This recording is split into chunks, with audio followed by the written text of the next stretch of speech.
RLD chief और पूर्व केंद्रीय मंत्री चौधरी अजीत सिंह का निधन। कोरोना से थे ग्रसित राष्ट्रीय लोकदल आरएलडी अध्यक्ष और पूर्व केंद्रीय मंत्री चौधरी अजीत सिंह का निधन हो गया है। वह कोरोना से संक्रमित थे। अजीत सिंह की मंगलवार को रात में तबीयत बिगड़ गई थी। राष्ट्रीय लोकदल आरएलडी अध्यक्ष और पूर्व केंद्रीय मंत्री चौधरी अजीत सिंह का निधन हो गया है। वह कोरोना से संक्रमित थे। 82 वर्षीय चौधरी अजीत सिंह की मंगलवार रात को तबीयत बेहद बिगड़ गई थी। उन्हें गुरुग्राम के एक निजी अस्पताल में भर्ती कराया गया था। बताया जा रहा था कि फेफड़ों में संक्रमित बढ़ने के कारण उनकी हालत नाजुक हो गई थी।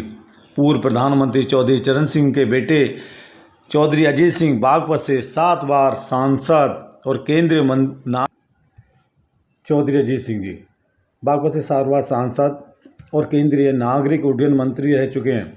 82 साल की उम्र में उनका निधन हुआ है। उनके निधन के बाद बागपत समेत पश्चिमी उत्तर प्रदेश में शोक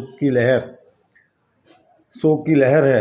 चौधरी अजीत सिंह की गिनती जाट बिरादरी के बड़े किसान नेताओं में होती है। 22 अप्रैल को हुए थे कोरोना से संक्रमित। आरएलडी प्रमुख चौधरी अजीत सिंह 22 अप्रैल को कोरोना से संक्रमित हुए थे।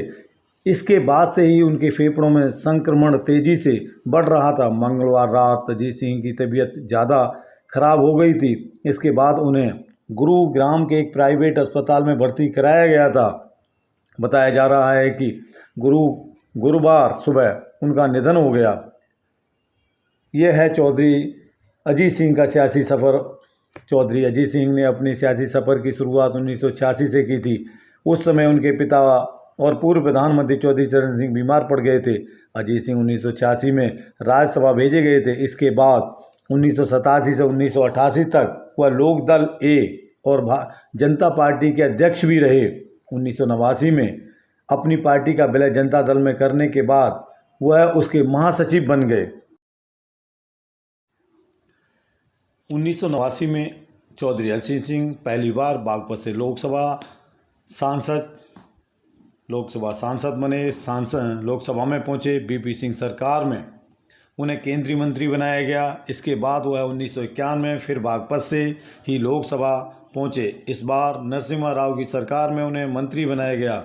1996 में वह तीसरी बार कांग्रेस के टिकट पर लोकसभा पहुंचे, लेकिन फिर उन्होंने कांग्रेस सीट से इस्तीफा दे दिया। 1997 में उन्होंने राष्ट्रीय लोकदल की स्थापना की और 1997 के उपचुनाव में बागपत से जीतकर लोकसभा पहुंचे। 1998 में चुनाव में वह हार गए, लेकिन 1999 के चुनाव में फिर जीतकर लोकसभा पहुंचे। 2001 से 2003 तक अटल बिहारी वाजपेयी की सरकार में चौधरी अजीत सिंह मंत्री रहे। 2011 में वह यूपीए का हिस्सा बन गए। 2011 से 2014 तक वह मनमोहन सरकार में मंत्री रहे। 2014 में वह मुजफ्फरनगर सीट से चुनाव लड़े, लेकिन हार गए। 2019 का चुनाव भी उन्हें चौधरी अजीत सिंह का मुजफ्फरनगर से लड़े, लेकिन इस बार भी बीजेपी प्रत्याशी संजीव बालियान ने उन्हें हरा दिया। हालांकि किसान आंदोलन का उनकी पार्टी को फ़ायदा हुआ और जिला पंचायत चुनाव में आरएलडी ने शानदार प्रदर्शन किया।